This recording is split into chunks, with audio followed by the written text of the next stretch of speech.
Welcome to the Heavy Spoilers Show. I'm your host Paul, aka the guy who's tall, stark and handsome, and this video we're breaking down the craziest theories surrounding WandaVision.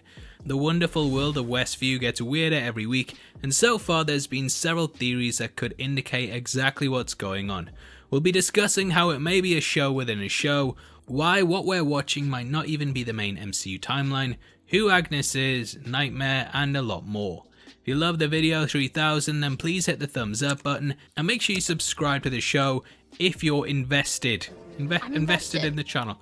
Anyway, the first thing I want to talk about is how WandaVision could potentially be doing an inception on everyone by making a show within a show within a show. I was first sent this theory by Katie Lee, and since then it's something I've started to think about the more and more I've watched the series. Now what this means is that potentially both the WandaVision sitcom and Sword moments are happening in their own TV show that we are watching. This would explain why we're watching Sword rather than S.H.I.E.L.D. and also why the characters in it very much fit the archetypes of cop procedurals. We've got a jag-off boss who initially seemed like a nice guy, but the more that we've got to know him, the more we know that he's a terrorist, as in he terrorizes the good plans by being a buffoon. There's the nerdy science sidekick who helps to do all the tech stuff behind the scenes, and also the fun but bumbling partner who's seen in Jimmy Woo. Now why this could be a possibility is because of some of the imagery that's appeared in both the show and the apparent outside world.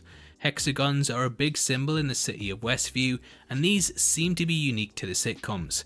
However, they've also appeared in Hayward's office in the layout of his plaques. His carpet pattern also had these present, and at this point they seem to have been included for a specific reason. Another detail could be seen in the coffee cups that Jimmy was carrying, and the pattern on these seemed very similar to the one that's shown in the credits at the end. The pattern was also seen in Geraldine, or rather Monica's dress in the 60s episode, and if we look at the credits we can see several objects that have appeared in the show itself. Shoutouts Hacks Dogma, who pointed out that this likely means that the hex is technology based rather than magic, and I will be discussing another theory of his in an upcoming video, so do keep an eye out. Broken to squeeze his stinking sister to death or what? There was also a big continuity error across the episodes that could hint at Wanda actually controlling what we see, meaning that we may be in the show too. Oh no. She's gone. She didn't belong here. Oh, she left, honey. She had to rush home. Now this is such a strange change, and it seems like they are purposely lacing the series with a lot of hidden details, even down to its recaps. This shows that Wanda is literally controlling the perception of absolutely everything and altering things after the fact, similar to how she did when she reversed time. Now the fact that the hex can expand may also mean that it already has before, unbeknownst to those actually inside of it. This would mean that everyone is trapped within a reality that they can't see, taste or touch, and it's a bit like The Matrix, but it's WandaVision and it's Inception at the same time. Now another theory that is in the same vein as this is that we are actually watching a Wanda in an alternate reality, and the show is that version's villain origin story. As we know from Endgame, alternate versions of characters and paths can be taken. Though Cap returned all of the Infinity Stones back to their specific places, there's no telling what this could have done on a grand scale. We know for definite that in the 2014 reality that the Avengers went to in Endgame, that version of Thanos was completely wiped out along with all his forces. That will have drastically altered the timeline and likely have meant that the snap never occurred. Now whilst this isn't the case in the show, Steve also took Loki's staff during 2012, and though he may have returned it, this could have caused a butterfly effect that changed how Wanda and Pietro were given their powers. Thus things might be completely different, and due to the Pietro coming across from the Fox universe, we know that it's possible to journey into alternate dimensions. Thus the Wanda that we are watching might go through the multiverse itself and end up facing off against the one we know and love in the main timeline.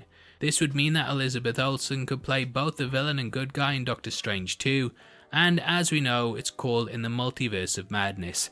Therefore, the pair being brought across the multiverse to face off against each other would make for a big movie, but I guess that we'll just have to wait and find out. Now one thing that's actually in the realms of possibility, because let's be honest, those other theories are a bit stupid, is that S.W.O.R.D. are attempting to weaponize Vision in order to create their own Ultron. After the snap, it's clear that things became tough, and though it was against his will, Vision could clearly make a powerful weapon even in death. Ultron was a bad first attempt, like me before my parents had my little sister, but desperate times call for desperate measures, and perhaps Tony's plan to put a suit of armour around the world was picked up after the Avengers lost. A cataract is of course a medical eye condition, and this being labelled as one of Tyler Hayward's operations could be a play on the word vision and mean that they are attempting to create his opposite. Vision's personality is a complex layering of the Mind Stone, Tony Stark, Bruce Banner and of course Ultron, and should they tweak his mind properly, they could definitely unlock Tony's protocols as well as the Ultron system. When Wanda goes to the sword facility, we can see Vision's body being torn apart and experimented on, and she likely found out about this and went to rescue him. Aware of the issues it could cause should he get out, Hayward may have placed a tracking device in him, and this is how he's able to follow him through the hex. Now I actually don't think that Wanda took the body with her, as we actually never see this happen and the camera cuts out before it. I kind of feel like it may be revealed that it's still in the compound, and that the one in the bubble is the one that she's created herself, but that's a long shot. I'm just exploring the other possibilities. Cataracts could also mean something that's anti-vision, so perhaps Hayward is developing a weapon to take him down should he ever need to. Another thing that I'm slowly seeing hints towards is that Hayward is actually Ultron himself masquerading as a government official. If you watch the animated show Avengers Assemble, then you may remember the character Marsh, who is very much the Hayward archetype. In the end, he was revealed to be Ultron in disguise, and the similarities between the pair are quite striking. There was actually a sketch posted online recently that showed what looked like Ultron hiding beneath the shell of a man and being ripped open by Magneto.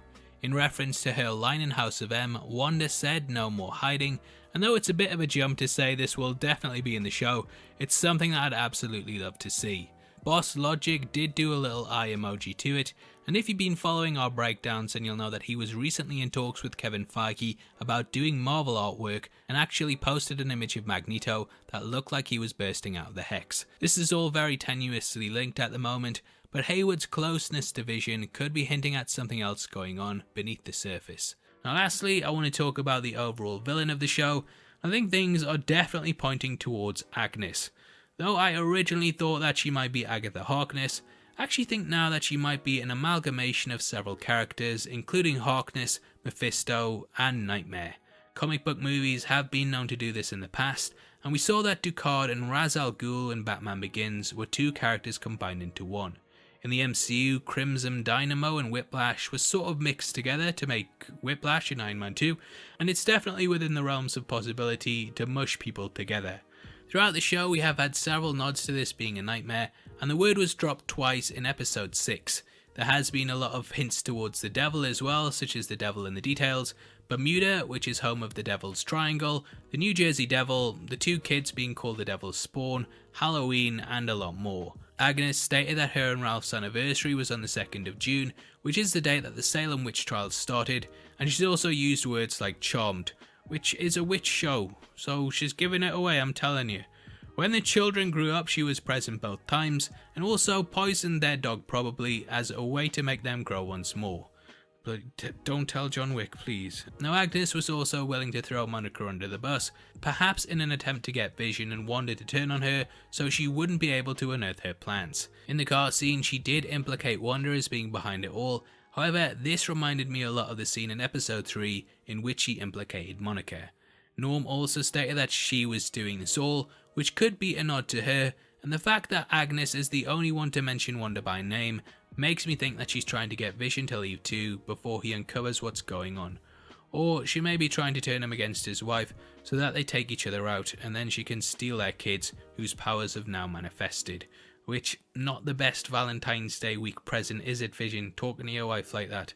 I think something is definitely going on with her, and imagine that we will find out the truth very soon. The brooch that she has 3 characters on it, and if she is a combination of those that we mentioned before, then this could also be a cool little Easter egg. Anyway, that's our video over. I won't subject you to any more torture, and obviously I'd love to hear your thoughts on the theories, so make sure you comment below and let me know.